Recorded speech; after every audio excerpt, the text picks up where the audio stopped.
Hi again. I'm back at the Waiorongomai Valley goldfield. We're going to have a speculative look at what further stuff I've got to see up here. I'm thinking that I might have to go up to the Buck Rock and see right up the top where they first found gold. But I don't know if there's any other mines around.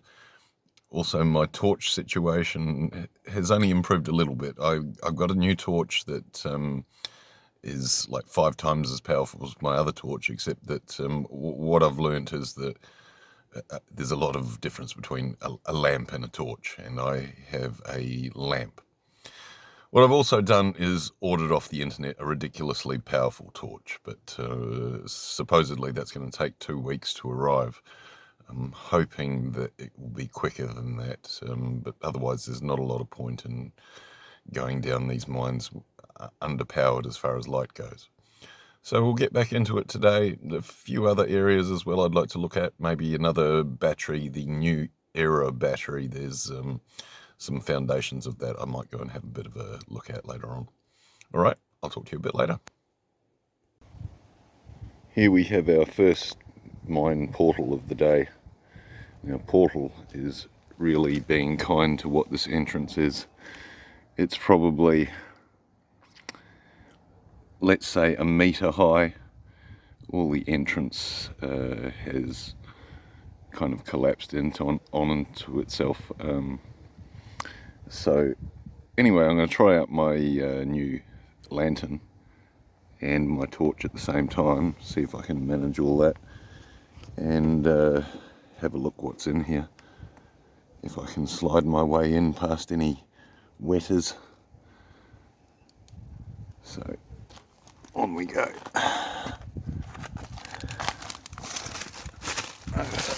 Sit down here to get in.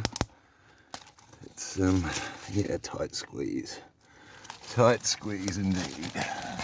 Oh, it's absolutely stupid what I'm doing. Why would you do this? But anyway, here we go. Feet first.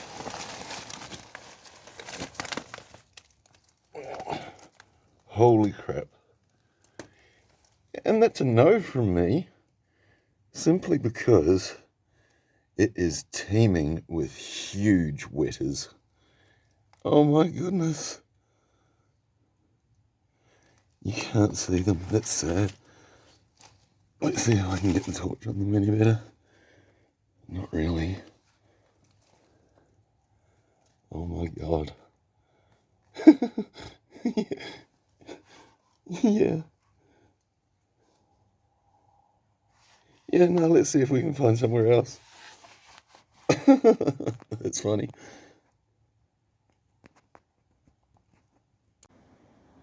And I've found another mine at it. We're well off the beaten track now, and I would say very few people end up down here. I'm kind of relying on my natural sense of direction to get me back again, but I think I'll be right. It's not that bad. I'm being more dramatic than I need be, Mum. Anyway, I'm turning on all my torches. I've got a headlamp, if I can figure out how it turns on somehow, and a torch and my lamp, and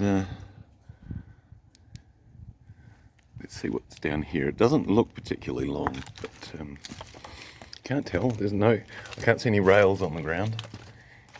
And fortunately the roof is a little higher than the last one, so if there are wetters in here, which there probably are, I'm not going to actually scrape my face across them from going in here, but I do have to crouch down. Oh. Get over these rocks here. What have we got down here?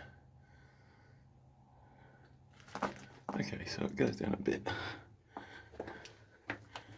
Got this massive root on the ground here.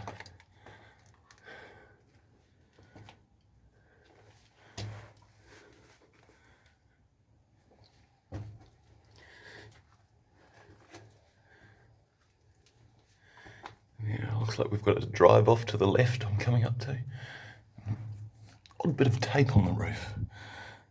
Don't know what that signifies.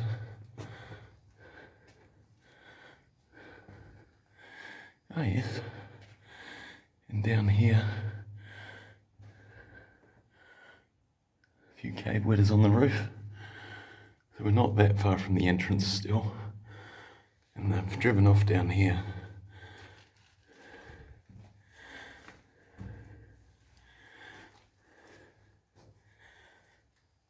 Yeah, it just looks like a clay kind of material.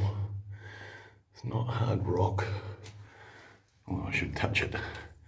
It is hard rock, but it's more, I don't know, it feels different to the andesite that we've seen elsewhere.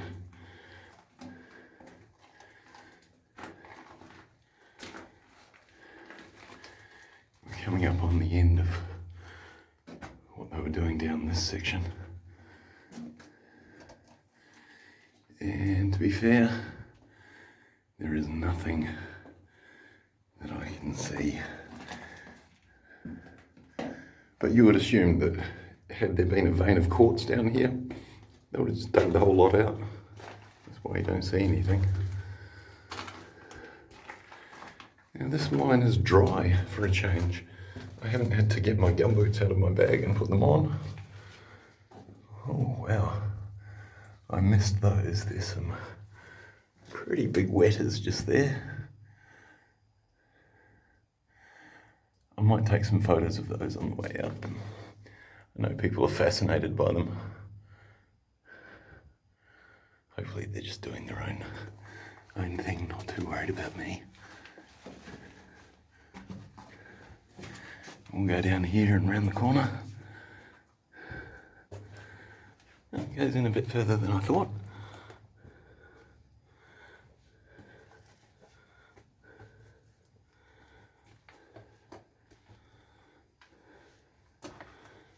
Yes, I'm a little surprised that they've dug this far in and not decided to put rails down on the ground.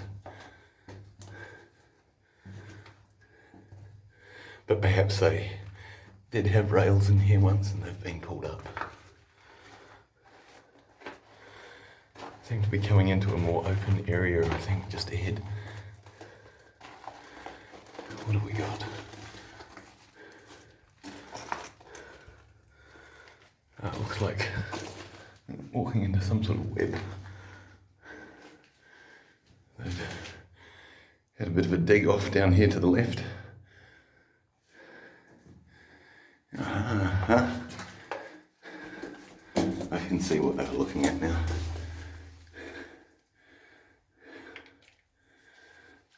Quartz. Yeah. A vein of it in the floor there. It's a quite cool pattern. You see a drill hole there. There's quite another vein of quartz up above it.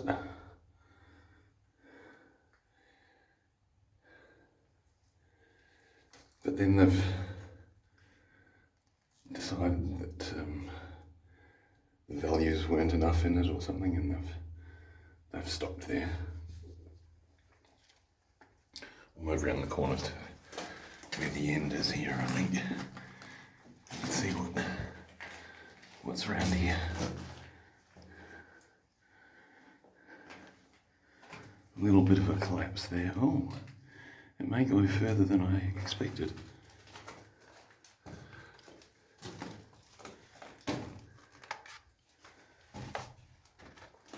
Looks like another corner around here.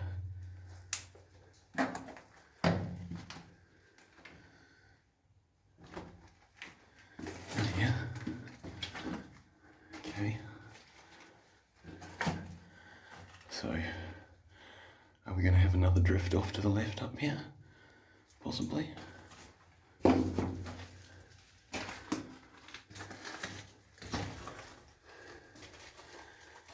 This looks like, it looks like someone modern has come in here, because there's these yellow tags written, just felt tip pen on yellow tape,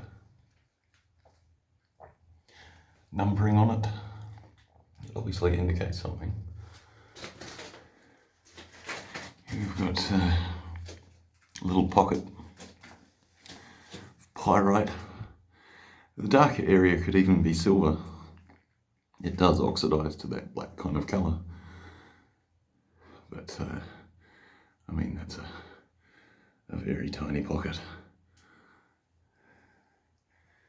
And then, have we got anything else around here? No. I've just dug up to there. This is the last of those yellow tags. A little grey area on the ceiling there. Not sure what that is. Okay. So that's that for this little, it just looks like a prospecting mine. It goes in further than some that I've been in. So I'm happy about that. Not so happy when I see big cracks in the rock like that in the ceiling. But let's get away from that.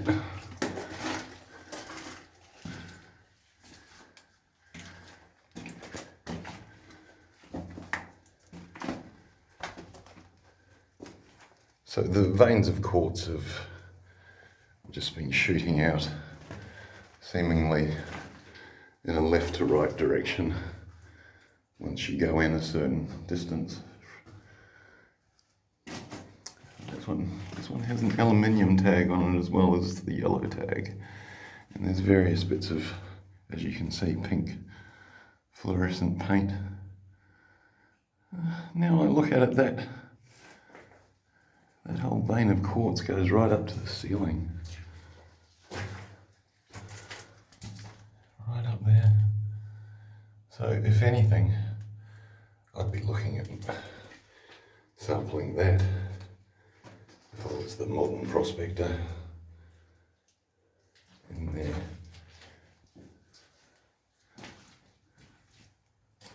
Too much work for me. Couldn't be bothered. It's like, at the best they were doing up here is maybe, well, the highest I've heard of was they were getting half an ounce per tonne in the 1890s from certain rich pockets. So, I mean, that's not the kind of material that you're going to take home and put in your dolly pot and crush up, you know. Just not worth it. It is worth it for the journey though, because, I mean, this is really cool. Really interesting. I find it interesting. I hope you do too.